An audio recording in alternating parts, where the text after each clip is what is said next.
Punjab university سے پڑھے ہوئے 600 روپے فیس دینے والے لڑکے جو ہوتے ہیں ان کو وہ ادھر بٹھاتا ہے. تو آپ کو کیا لگتا ہے کہ پنجاب یونیورسٹی کوئی چھوٹی یونیورسٹی, وہاں سے تو بڑے بڑے پولیٹیشینز, بڑے بڑے لوگ پڑھے لکھے ہوئے ہیں.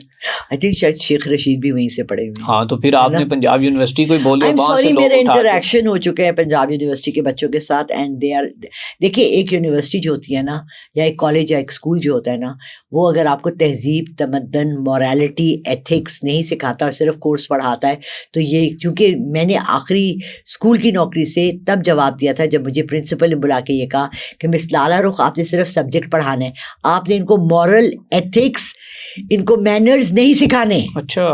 تو میں نے کہا سر ہاتھ اوپر, ہاتھ کھڑے کر دیے. سوری. ٹیچر ایک کمپلیٹ, ماں کے بعد ٹیچر کا سب سے زیادہ آپ پہ انفلوئنس ہوتا ہے.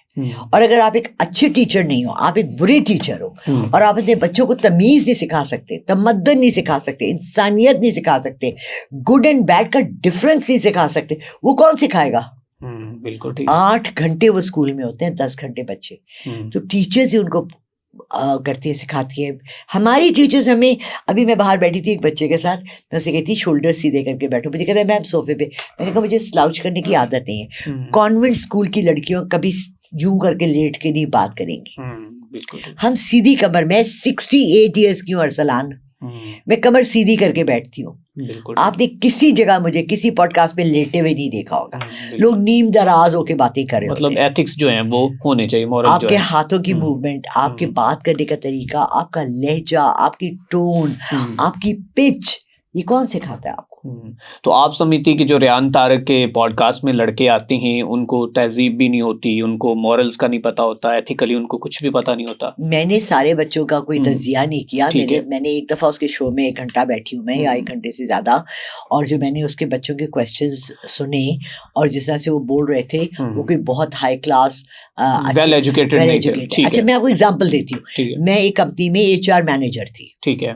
مجھے انہوں نے لکھ کے دیا پنجاب یونیورسٹی کے سیم کورس کرے ہوئے بچوں کی سیلری, آپ نے 15-20 سال پرانی بات ہے, 30,000 دینی ہے, اور لمز کے اسٹوڈنٹ کو آپ نے 70,000 دینی ہے. کیوں؟ لمز ایکسٹرا تو نہیں پڑھاتا, لمز آپ کی گرومنگ کرتا ہے. گرومنگ کیا ہوتی ہے؟ یہی تمام چیزیں جو میں نے آپ کو کہی. تو وہ جو بچے بیٹھے ہوئے تھے وہ گرومڈ نہیں تھے. ابھی بھی آپ اس کی آڈینس دیکھتے جب وہ دکھاتے, وہ کھڑا ہو کے میڈم میں آپ کو کہہ رہا ہوں جو آپ نے لباس پہنا ہے یہ تو کوئی اسلامی لباس نہیں ہے نا.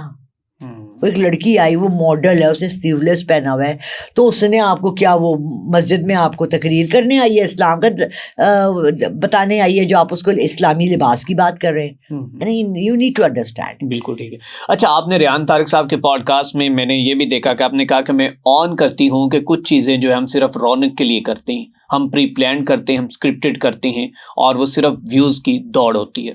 Not for me. میں کری ہوتی تو میرا چینل کہاں ہوتا. ابھی تم نے آتی مجھے کہا میڈم آپ کا چینل بیٹھا ہوا ہے. پلیز آپ سب نے نا اس سب کو چھوڑ کے نا, رجب بٹ کو چھوڑ کے, آپ نے صرف میرے چینل لالا رخ آفیشیل پہ جانا ہے, لائک کرنا ہے, شیئر کرنا ہے, اور اتنا کرنا ہے کہ رجب بٹ بیٹھ جائے اور میری واہ واہ ہو. اور اچھا, رجب بٹ بیٹھ جائے اور آپ کی واہ واہ ہو. ہاں, اور صرف لوگ پھر میری پریڈکشن سنیں, میں آپ سب کے لیے پریڈکشن اور آپ لوگوں کو جھوٹا منجن بھی بیچتی جائیں, اور لوگ وہ سنتے جائیں, آپ لوگوں کو بھی ڈی ٹریک کرتی جائیں, آپ جھوٹ پر اپنی باتیں سناتی جائیں اور لوگ سنتے جائیں, اور رجب بٹ کو وہ انفالو کر دے اور آپ کو فالو کر دے. اگر وہی منجن انہوں نے پینا ہے اور کھانا ہے, اور یہ منجن نہیں تو اور کیا ہے میڈم؟ آپ کہہ رہی ہیں کہ میں جھوٹے پروگرام کرتی ہوں, میں اسکرپٹڈ پروگرام کرتی ہوں, میں ویوز کی خاطر جن کے چینل بیٹھ جاتے ہیں میں ان کے چینل کو اٹھانے کے لیے, ان کو انکریز کرنے کے لیے, اپنے فالوور کو میں یہ پروگرام کرتی ہوں. مجھے ایک بات بتاؤ, یہ پانی ہے جی, یہ ابھی اس بچے نے مجھے کہا کہ یہ میم فلٹرڈ پانی ہے. ٹھیک ہے, میں نے ٹیسٹ کرنا ہے, میں اسے کہوں گی پہلے خود پی کے دکھاؤ, ہو سکتا ہے میرے لیے تم نے اس میں زہر ڈالی ہوئی ہے. ٹھیک ہے, زہر تمہیں پتا ہو یہ پانی زہر والا ہے, تم پیو گے؟ نہیں, میں تو نہیں پیوں. کیوں نہیں پیو گے؟ تمہیں میں بیچ رہی ہوں, پیو. لوگ اتنے ان پڑھ جاہل ہماری قوم میں ہیں, اپنا نام لکھ کے بھیج رہے ہیں, ڈیٹ آف برتھ لکھ کے بھیج رہے ہیں, ہمارا ستارہ بتا دیں. کیونکہ میں اپنے چینل سے تھوڑا سا ہاروسکوپس کے بارے میں بھی کرتی ہوں. میم ہمارا نا نام کا حرف ہے جیم, تو بتا دیں جیم کیا. کروڑوں لوگ ہیں دنیا میں جن کا نام جیم سے شروع ہوتا ہے, تو میں کیا کوئی جادو کروں؟ یو نیڈ ٹو انڈرسٹینڈ میرا کیا کام ہے. ٹھیک ہے, میں آپ کو, آپ چاہتے ہیں تو میں بھی اس پوڈ کاسٹ کے دوران آپ کو میں آپ کے 4 میسیجز سنا دی جس میں لوگوں کو منع کر رہی ہوں آپ کو ریڈنگ کی کوئی ضرورت نہیں ہے. میاں بیوی کے جھگڑے ہیں, لڑائیاں ہیں, آپ نماز پڑھیں, نماز کے بعد آپ بسم اللہ الرحمن الرحیم کی تسبیح کریں, اپنے لیے خود دعا کریں کہ آپ کو اللہ ایک سکھ والا گھر دے. میں تو یہ منجن بیچ رہی ہوں, اللہ رسول کا منجن, رائٹ. نہیں لیکن جو آپ وہ جنات لے کے آتی ہیں وہ میں نے آپ کو شروع میں کہا کہ وہ اس لڑکے کی جاب کے لیے تھا, لڑکے کی جاب بچانے کے لیے آپ نے یہ کیا. اس نے کہا وہ مجھے جاب ہی نہیں دے رہے, پبلک نیوز والے مجھے جاب ہی نہیں دے رہے بھائی. اور بعد میں ان کا بیک لیش آیا کہ میرے باسز بڑے خفا ہے. اور سیکنڈ ٹائم جب اس نے مجھے بلایا تو مجھے کہتا ہے میڈم 17 ملین ویوز آئے ہیں.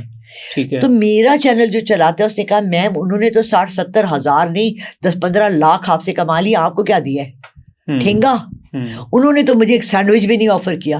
اسی طرح میرا پیٹ گڑ گڑ کر رہا تھا جیسے آج آپ کے آتا ہے. میرا آج روزہ نہیں ہے, میں نہیں رکھ سک رہی ہوں, میرے کڈنی کا پرابلمس ہیں اور ایشوز ہیں.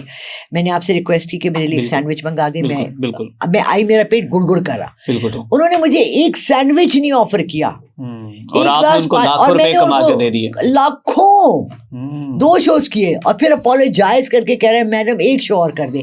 بلاک کر دیا. 3 دفعہ اس لڑکے کو بلاک کر چکی ہوں. اچھا 2 سال کا گیپ دیے. اسکرپٹڈ پروگرام کر کے آپ نے پھر بلاک کر دیا. دیکھیے ارسلان سیریسلی آپ میرے گھر آتے ہیں جی جی اور آپ مجھ سے کہتے ہیں کہ میڈم میری نا وائف مجھ سے بہت خفا ہے اور وہ آپ کو بہت فالو کرتی ہے. آپ ایک دفعہ اس کو بتا دیں کہ میں بہت معذرت کے ساتھ میں بہت اچھا بچہ ہوں اور میں اس کی ہر بات مان لوں گا. وہ آپ کی بات مان جائے گی, میری نہیں مان رہی. آپ کی زندگی بچانی ہے. چلے مطلب کہ آپ نے اس کے چینل کی جاب بچانے کے لیے یہ سب کچھ کیا. اچھا ابھی ہم نے یہ ٹاپک تو آپ کو پتا پاکستان کا یہ قومی مسئلہ تھا جو ہم نے ڈسکس کر لیا ہے, اور اس کے بعد ہم تھوڑا سا چلتے ہیں انٹرنیشنل جو بین الاقوامی. نہیں, ہمارا قومی مسئلہ اس وقت پیٹرول ہے. پیٹرول ہے تو پیٹرول کی کوئی پریڈکشن بھی کر دیں, وجہ سے سب چیزیں مہنگی ہو گئی. اچھا پریڈکشن کر دیں کہ پیٹرول بھی آنے والے دور میں سستا ہونے والا ہے, مہنگا کیا ہوگا اس کا.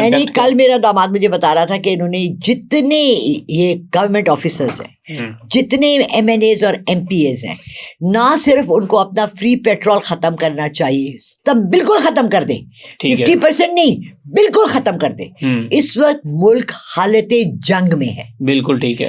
اپنی سیلریز 10-10 لاکھ لے کر کوئی کام نہ کرنے والے لوگ اپنی سیلریز بھی 50% کم کر دیں. بالکل ٹھیک ہے. رمضان کا مہینہ ہے, میں آپ سب سے درخواست کرتی ہوں اللہ رسول کو حاضر ناظر سمجھ کے ہمارے ملک کی تباہی صرف ہمارے اشرفیہ MNAs, MPAs, senators, chief ministers, prime minister, ان کی فضول خرچیاں, ان کی ضلالتیں, ان کے آوارگیاں, ان کے عیش و عیاشیوں کی وجہ سے یہ ملک تباہی میں ہے.